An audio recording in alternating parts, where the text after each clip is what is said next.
Lá vamos nós para mais um Luca Moreira Entrevista. Como sempre, para você que nos acompanha aqui ao vivo no Instagram, nos assiste no YouTube ou escuta a gente pelo podcast, sejam todos muito bem-vindos a mais um episódio. E, gente, eu acho que eu nunca cheguei ao ponto de falar desse tema aqui na live, porém, hoje a gente vai falar sobre metrô, literalmente, aquele meio de transporte que você usa de ir para um lugar para o outro. Ou melhor, uma literatura sobre metrô, pode-se dizer assim. O nosso convidado de hoje lançou recentemente a obra Cuidado com o Vão, onde aborda as histórias de um grupo de pessoas que se cruzam no subterrâneo, nas estações, nos trens, e contam suas histórias. Então, fique atento à sua estação e vamos receber Igor Ribeiro.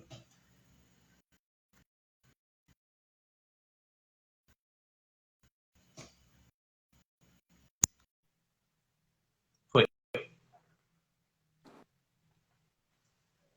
Fala, Igor, tudo bom? Oi, Luca, tudo bem e você?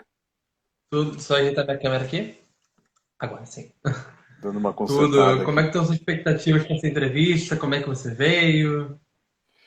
Ah, tudo bem, cara. Tô animado. Primeiro, obrigado, né, por convidar e obrigado por Tudo dar bem. esse espaço, essa atenção para o livro. O livro, ele saiu em julho, né, Cuidado com o Vão. Então, tenho feito aí algumas etapas aí de marketing, divulgação, né? Isso Então, aí. é sempre legal conversar sobre esse tema, que é um tema que eu amo, né, a literatura, o meu livro em especial, e é isso. Estou aqui Vamos à nessa. disposição para a nossa conversa. Bom, e o enredo é muito curioso também, né? Eu vim curioso para essa live.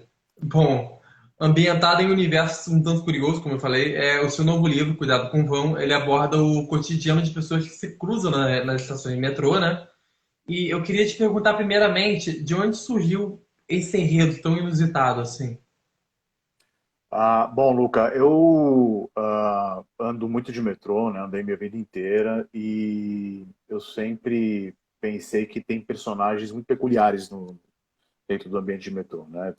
Enfim, né? Eu sou um principal usuário da malha daqui de São Paulo, mas seja aí no Rio, seja em Nova York, em Londres, tal, onde tem metrôs legais com algumas, né? Pelo menos algumas linhas, né?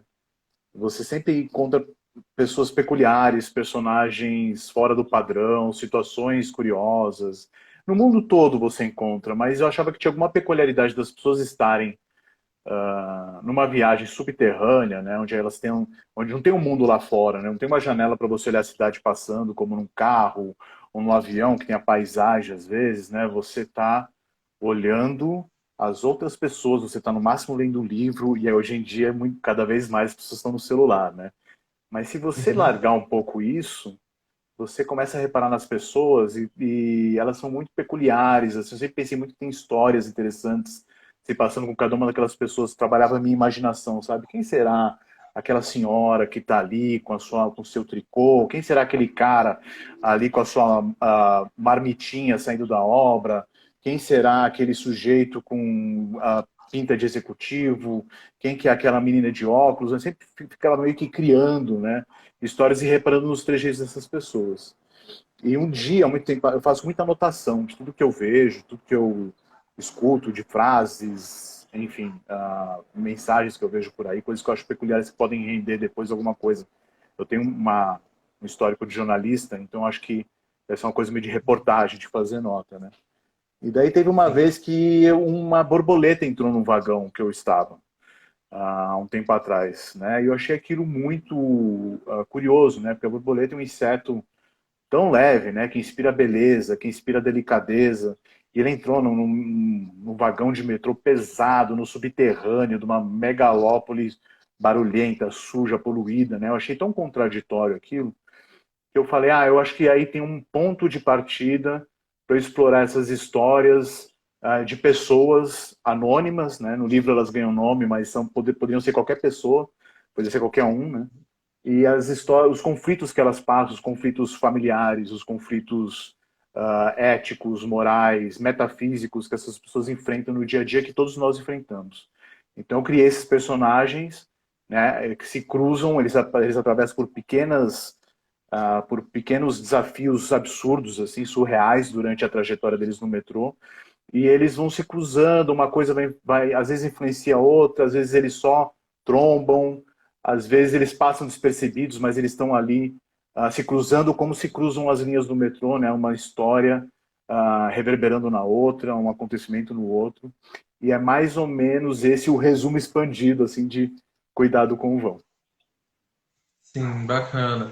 Na descrição do seu livro, você se refere inclusive ao subterrâneo como você falou, como se fosse algo que passa despercebido na nossa consciência, né, eu acredito, e algo que a gente não nota a existência de tudo que está abaixo de nós, então a gente não tem noção de tanta coisa, né?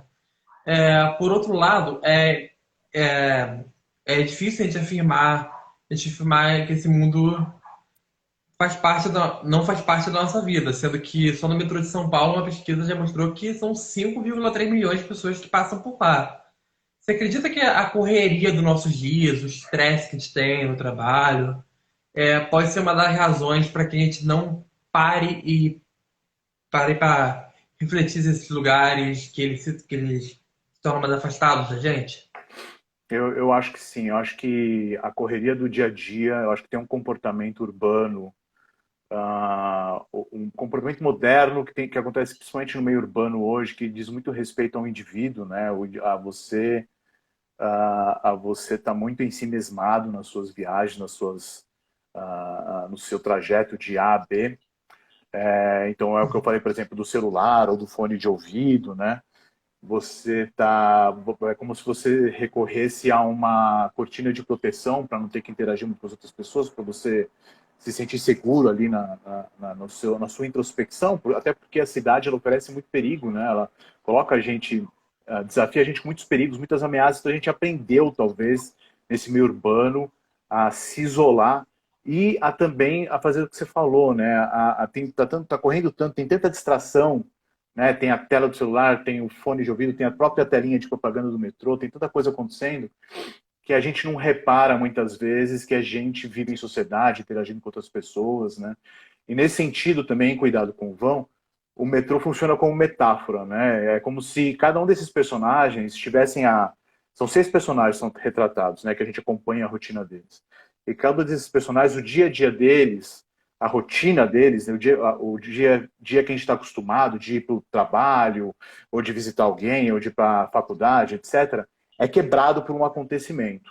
E por causa disso, eles são obrigados a se aprofundar em si mesmos, assim como o metrô ele está na profundeza, né? Assim como o metrô você pega uma escada rolante para ir lá fundo, são convocados por esses acontecimentos que quebram a rotina deles, a prestar mais atenção no que está em volta, né? A não serem tão abduzidos pela tela, pelo fone de ouvido e tal, e a prestar mais atenção no mundo para que assim eles consigam sair desses desafios nos quais eles se jogam, né? Inclusive, o Luca, antes da gente continuar, só uma coisa que eu esqueci de falar, tem um presentinho no final, uma surpresa aí, que, né, quem ficar até o final da live, Assim, depois a gente fala mais a só até o respeito disso. final. Só para dar um suspense, assim, a lá João Kleber, para. Aí no final a gente fala o que é. Referência é ótima. Bom, a partir das suas observações, você conseguiu fazer uma narrativa desse novo livro, né, que mostra como você falou, o encontro de diversos personagens em suas jornadas pessoais, que se misturam ali naquele ambiente. Apesar de ser uma obra do gênero de ficção, né, os elementos presentes no livro, eles são baseados em observações reais que você fez para definir cada personagem, isso tudo foi real. Alguma coisa assim. Então, o prólogo do livro é basicamente a vez que eu vi a borboleta entrar no vagão. Né? A partir daquele. Foi um chute inicial, vamos dizer assim, né? Uma coisa que me deu o primeiro gatilho assim, para começar esse livro. E ele está no prólogo. Né? A cena que acontece ali com a borboleta voando no vagão, obviamente ela foi trabalhada com criatividade e imaginação, mas o gancho ele existiu de verdade. Tem alguns outros personagens, algumas outras passagens que fazem parte da fauna do metrô paulistano, vamos dizer assim.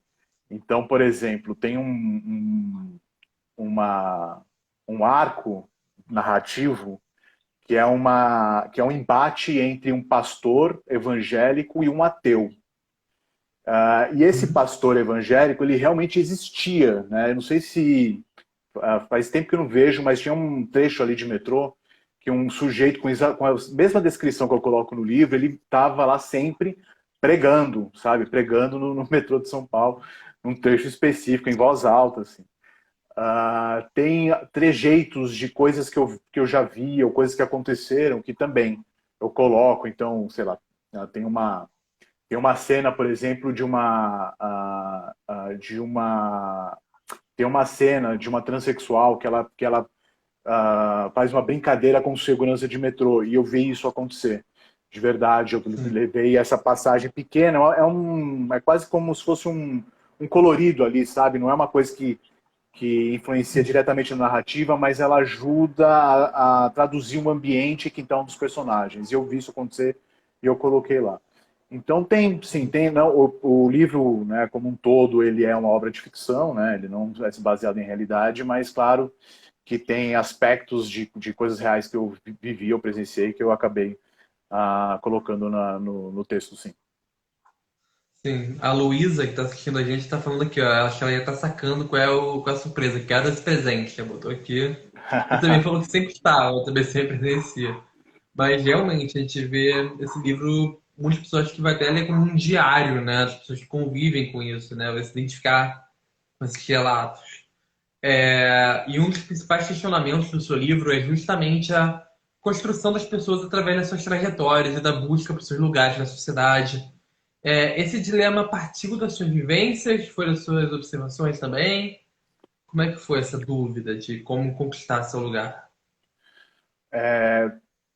Eu acho que todos nós, em alguma medida, Luca, acho que todos nós temos questões não resolvidas, sabe, conosco, seja com a sociedade, seja com a gente mesmo, né, seja com familiares, com amigos. E os conflitos que esses personagens atravessam são basicamente ah, co- são como se eles estivessem evitando algum desses conflitos até acontecer alguma coisa específica na história, né? Daí não vou falar que isso é meio spoiler, mas acontece alguma coisa específica na história que faz essas pessoas enfrentarem essas questões mal resolvidas, né? Então, sei lá, pode ser alguém que tem uma vida muito superficial, né? Uma vida muito materialista, e daí ela acontece uma coisa, é uma personagem, né? No caso do livro que eu estou me referindo, e daí Aham. acontece uma coisa com ela que ela é obrigada a rever essa superficialidade da vida dela. Tem um sujeito que ele fez coisas muito ruins no passado dele que afastou ele da família, e daí ele acha que vê a filha, depois de anos, a filha que ele viu a última vez criança, ele viu a filha, ele acha que vê a filha adolescente no metrô, e ele começa um périplo para tentar reencontrá-la, né? Então eu acho que os conflitos vêm daí, são coisas, todos nós temos coisas, né, que a gente, a não ser que, enfim, né, não dá para generalizar, mas eventualmente tem os zen budistas, né, as pessoas que chegaram a um nível transcendental, assim, de meditação e abstração de todos os problemas da vida que não tem isso, mas nós, mortais, pessoas comuns, todos temos alguma coisa a ser resolvida, né? Algumas delas são graves, algumas delas são superficiais. E como eu achei que seria legal construir exclusivamente história, seria colocando esses personagens para enfrentar esses problemas a partir de acontecimentos, né, de pequenos twists que acontecem aí durante a trajetória deles dentro do metrô. Sim, e nessa construção que ele tá falando dos personagens, tem até alguns nomes aqui que é o Reinaldo, Giovanni, Alfa. É, Foi difícil essa parte de conseguir passar os seus pontos de vista, né, da realidade, sem interpretações, para uma narrativa que coubesse no livro, que você conseguisse contar essa história. Tem muita dificuldade nisso. É, escrever um livro, ainda mais um romance, né, que é o que a gente chama de uma narrativa longa, né, ele exige Aham. planejamento, né, Luca? Então, tipo, o processo de criação, ele precedeu bastante o de escrita, né? Então, todos os personagens, por exemplo, eu escrevi uma ficha corrida deles que não está no livro. sabe? Mas foi só um histórico de cada um, das principais angústias dele, dos principais desejos, de manias, de jeitos, trejeitos, de como falas, que era como se eu tivesse um apêndice, né? Um texto auxiliar ao qual eu recorri o tempo todo para lembrar de para características específicas desses personagens, né? Então, isso aí foi uma coisa, por exemplo, que me ajudou a formatar a formatar essas personalidades. Outra coisa, por exemplo, é que eu tinha. Esse aqui é o escritório da minha casa, né? Tinha uma parede aqui que eu tinha um mapa do metrô grudado e eu ficava marcando, né? Onde é que estavam os personagens, onde é que eles estavam passando, onde é que eles se cruzavam, né? Eu cheguei a fazer cheguei não, né? Eu fiz várias vezes as viagens dos personagens que estão no livro para cronometrar o tempo, ver se tinha sentido o tempo de uma estação a outra que ia acontecer e tal, se dava tempo, se uma fala que eu tinha imaginado ia caber naquilo, né? Então teve um Aham. trabalho intenso aí de pedreiro mesmo, sabe? É uma labuta pesada que vem antes do texto criativo, do texto em si, sabe? De você pegar e organizar isso em parágrafos, em ideias, né? Tem muita escrever assim num, não é fácil, né? Não é o primeiro livro que eu publico, mas não é a primeira coisa que eu escrevo. Escrevi contos que não foram publicados ainda. Né? Alguns deles devem sair numa edição agora no fim do ano com outros autores, uma coletânea que alguns colegas vão lançar, uns colegas que participaram da oficina do Assis Brasil no ano passado. Já vou até fazer um merchan aqui, chama Furos da Carne, vai sair pela Bestiário.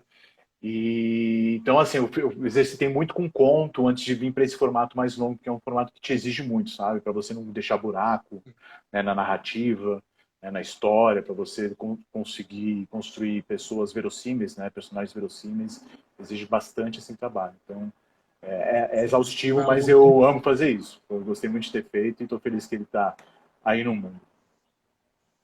Sim, foi algo bem em detalhes, né? Muitos detalhes, que eu achei bem interessante. Que não é uma ficção, não é uma coisa que você escreveu livre, tudo você teve uma base para você conseguir, a pessoa viver aquilo, imaginar aquilo realmente. Sim. Em uma das falas do seu livro, você comenta que há muito folclore dentro do metrô, que vão desde histórias surreais até inacreditáveis. A gente falou da borboleta, por exemplo, de vários exemplos que você deu. Mas qual foi a história mais curiosa que você se recorda de ter vivido numa viagem dentro de vagão? Rapaz, que pergunta. Essa pergunta tem várias respostas, mas deixa eu ver se eu consigo lembrar uma que, em especial. Enfim, teve uma vez, não é exatamente no metrô, tá? Era na CPTM. A CPTM, para quem não é de São Paulo, é a linha de trens urbanos da cidade, que em várias estações, ela cruza com o metrô de São Paulo. Então, Aqui no Rio seria o equivalente à Supervia, para o pessoal poder saber mais ou equivalente à menos. supervia, exatamente. Ela cruza com o metrô, então aqui meio que a gente considera uma malha parecida, né? Tem peculiaridades diferentes, Aham. né? Mas é da malha ferroviária da cidade, né? Uma vez a CPTM como tem um bom trecho dela que é na superfície, né, no subterrâneo, ela está muito Aham. sujeita a intempéries, né? E uma vez tem uma chuva e daí o trem parou. E daí, quando a chuva parou, o trem não voltou a funcionar. E os seguranças, né, foram lá abriram a porta para levar as pessoas com segurança para fora, para elas pegarem outro trem. E tinha uma senhora ali dos seus 50 anos, muito bonitinha, com um cabelo cacheado assim,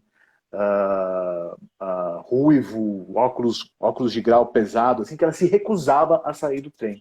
E ninguém conseguia tirar ela. Ela falou, não, eu peguei, eu não sei, ela provavelmente devia ter algum, enfim, problema psicológico, não sei. Mas ela falava, não, eu entrei nesse trem para chegar na casa da minha filha, daqui ninguém me tira. Não, mas senhora, esse trem tá quebrado. Ela se recusava a sair, e o cara tava me puxando para eu ir embora, e eu tava curioso de ver como é que a história ia terminar, eu acabei não vendo. Né? Eu acho que eventualmente ela cedeu, não sei o que fizeram. Tá. Mas teve essa história, enfim, que ela atrasou super a mudança do trem, que mais? Rapaz, tem de tudo. Quando tem, por exemplo, quando tem festival, de música, né? E daí todo mundo pega o trem para algum lugar. Ou quando tá, outra coisa clássica é jogo de futebol, né? Vai a torcida toda no trem, enfim, ou lá para aqui as três principais torcidas da cidade de São Paulo, todas elas têm uma estação perto, né? Então vai aquela multidão cantando, né? Sempre acontece quando tem manifestação, né? Quando tem manifestação. Então tem Aham. uma outra cena que é real, que está no livro, quando tem manifestação e tem, às vezes termina mal, tem confronto com a polícia, não raros você vê, então não tem umas pessoas ali com um supercílio aberto, que levam uma porrada, que, né, entrou ali no confronto com a polícia, ou sei lá com quem, né, então é um espaço muito curioso, assim, né, é um reflexo da cidade, claro, né, mas como eu Aham. disse, né, como ele está ali encerrado num lugar fechado, né, acho que isso acaba potencializando essas emoções, essas sensações, Sim. essas visões, né. Fiquei pensando na senhora que queria chegar na casa da filha e que eu não ia chegar mesmo, se fosse parar É, lá onde ela queria. exato. Isso. Bom, infelizmente muitas pessoas não têm uma vida literária muito ativa, né? Não têm o hábito de ler ainda, né? Apesar de achar que está crescendo. E a literatura é uma das formas milenares, né? Mas que mais consegue deixar a pessoa imersiva mentalmente, que a gente pode experimentar, né? Viver uma nova história. E o seu livro acaba nos proporcionando isso. Como você espera que essa experiência possa ser vivenciada pelos leitores? O que você espera desse feedback, que eles tenham uma experiência com o seu livro? Olha, o Luca, eu acho que um livro, né, ele te transporta para um outro espaço, para um outro tempo, né? Quando você está ali lendo, né? Qualquer não, mas a maioria das obras de arte, ela tem essa característica, né? Elas te ajudam de alguma forma a quebrar um pacto com a realidade que a gente tem que ter, né, para a gente conseguir, para que a gente consiga ser funcional na sociedade.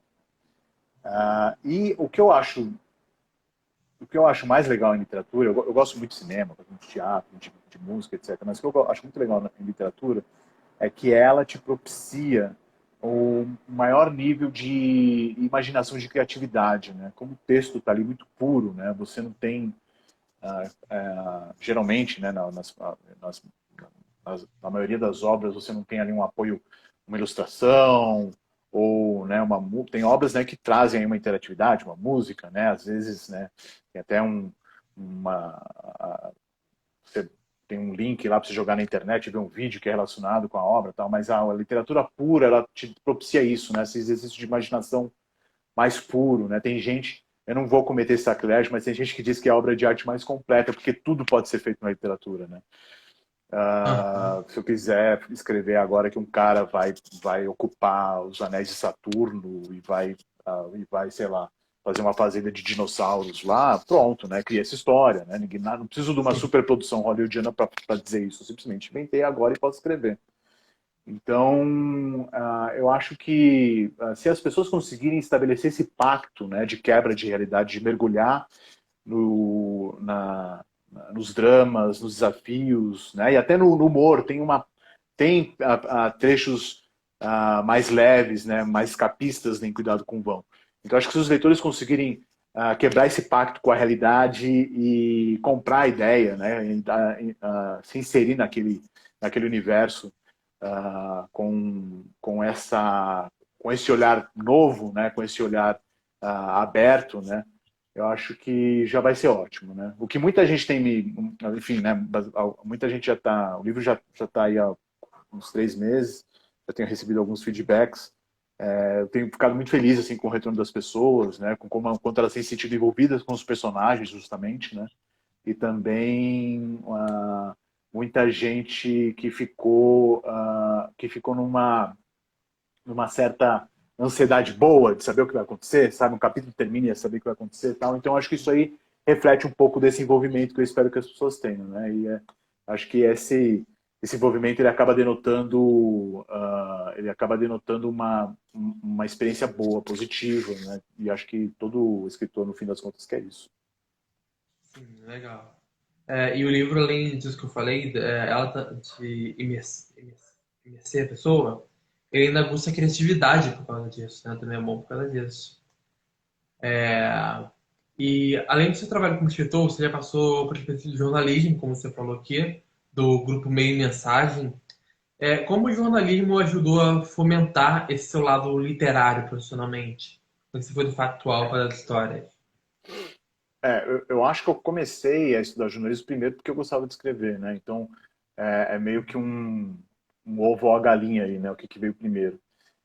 Eu comecei escrevendo, né? Eu já achava que tinha algum talento para escrita na época de colégio. A professora me dizia isso, colegas pediam para escrever. Sempre que a gente ia fazer trabalho de escola, precisa de um texto mais longo, pediam para escrever. Né? Eu e um outro amigo, a gente era os mais solicitados, assim. E daí eu falei, né, quando fui estudar jornalismo, eu falei, putz, qual carreira que eu posso ter que eu exercito isso ao máximo, né? Eu poderia fazer letras, né? Mas eu não tinha, mas eu queria ganhar algum trocado também. Eu achava que letras eu não ia tirar, eu só não sei que eu fosse pesquisador, né, acadêmico, né? Mas Aham. assim, eu tinha receio de não conseguir ter uma fonte de renda mínima, assim, com uma carreira acadêmica e tal. Eu falei, acho que jornalismo dá para ganhar um pouquinho, não dá para ganhar muito, mas dá para ganhar um pouquinho melhor. Então eu fui para jornalismo. E o jornalismo, ele foi ótimo, porque o jornalismo ele me ensinou a ter um texto conciso, a ter um texto já editado, a pensar no que é mais importante para determinada situação. E também me ensinou a olhar, né, a olhar com atenção para a sociedade, o que está acontecendo à minha volta, né, a escutar com atenção, para pegar a frase de uma pessoa, para colocar numa matéria, para descrever o que estava acontecendo em tal situação, né? E tudo isso foi muito positivo para eu transformar isso em texto literário futuramente. Eu acho que eu não tenho nenhum ressentimento de não ter feito letras, eu acho que teria sido legal também, mas com certeza nenhuma, com certeza absoluta, desculpa, eu tenho super orgulho de ter feito jornalismo. Acho que me ajudou bastante, acho que colaborou intensamente para construir esse olhar mais analítico, para construir um repertório interessante para texto, para olhar o mundo, e transferir isso de uma forma verossímil e interessante para os leitores. Bom, vamos falar um pouco sobre outro projeto seu, que, de acordo com o que a gente pode apurar no seu currículo, mais precisamente LinkedIn, desde março de 2020 você vem assumindo o cargo de gerente de comunicação da Warner Bros. Né, Discovery no Brasil. Uhum. Como tem sido essa experiência de estar num cargo de tanta patente, né, numa empresa que tem essa dimensão internacional no setor de entretenimento? Na verdade, Luca, eu estou deixando a Warner amanhã. Amanhã é meu último dia de Warner. Mais coisas no Falando futuro sobre ela. próximo. Mas o que eu posso dizer é que esses quase 3 anos, né, 2 anos e alguns meses, e os 6, 7 meses aí foram muito interessantes. A Warner é uma empresa gigante, né, do setor de entretenimento. Ela está vindo aí para disputar com os principais players do mercado, né? Ela tem uma plataforma robusta, com títulos sensacionais que é de Biomax, né? Foi muito empolgante, me entusiasmei muito em fazer parte do time que criou esses produtos colocou esses produtos na rua, né? E trabalhar todo o marketing, a comunicação envolvida foi um desafio muito legal. Não só, né, eu citei só a de Biomax, que é o produto principal agora, né? Não um produto principal, mas vamos dizer assim, o Carro-chefe, filho. né? Oi? O carro-chefe, no caso, Não né? O sei se filho. não é o carro-chefe, mas assim, é o produto agora que está atraindo os maiores investimentos, uma boa parte da atenção da empresa dos consumidores, né? Mas com Aham. o produto de esportes, né, da Warner, que é forte, né, que é dona da Champions, era muito legal, os produtos para crianças, para kids e family, né, crianças com Cartoon Network, né, os produtos de cinema, né, de Warner Bros, de games. Então é um ecossistema muito legal, foi muito bacana participar disso. E estou encerrando o meu tempo de Warner nesta semana, olha só. Que timing e novidades logo mais. Né? Estou num período de transição, não vou falar mais para não dar spoilers. Se quiser botar uma carta aí de despedida, fica à vontade. Para a gente finalizar a nossa conversa de hoje, infelizmente chegando ao fim, mas tem a surpresa ainda, aguarda até o final. A respeito das histórias que você relata em seu livro, você acredita que realmente seja possível que a gente aprenda e se inspire nesses diálogos verbais, não verbais, né? A gente olha como a pessoa já consegue decifrar ela, que as pessoas transmitem entre si nos meios de transporte das grandes cidades? Tem como te aprender, se esperar muito neles? Assim, eu não sei se o livro, né, O Cuidado com o Vão, tem uma função didática, assim, de tentar Aham. transferir qualquer capacidade interpretativa, Mas na né? sua visão como Igor, no caso, o que você pensa? O que eu acho assim é que a, a gente esquece um pouco que a gente tem essa faculdade, né? Enfim, nós somos as únicas criaturas vivas na face da Terra capazes de raciocinar e processar pensamento, né? E a gente às vezes não precisa nem ser no metrô, né? Pode ser no dia a dia, né? Com a nossa família, com os amigos, com o colega de trabalho, né? A gente às vezes esquece de trabalhar essas sutilezas do relacionamento, né? Que não é só, como você falou, né? Não é só verbal, né? É um relacionamento assim de você ter a pessoa ali do lado, de você captar coisas que estão acontecendo no ambiente ao seu redor, né? E saber a partir daí e também, claro, né? A partir de conversas, né? A partir de texto escrito, né? Saber se corresponder com o mundo e evoluir, né?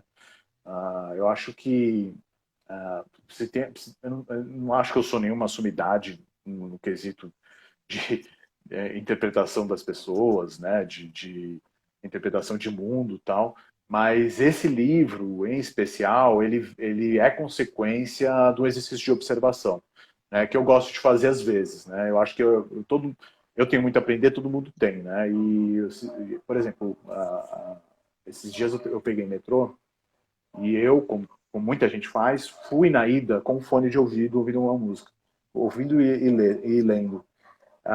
E na volta, eu falei assim, não, na volta eu quero ficar só olhando, né? Eu vou ficar só de bituca. Que aí eu volto a fazer aquele exercício que eu falei, que eu fiz, que alimentou um pouco o cuidado com o vão. Né? Eu estou te citando um exemplo muito específico de uma coisa real que aconteceu essa semana, mas eu acho que a gente pode exercitar isso no dia a dia, sabe? Não por plena, sei lá,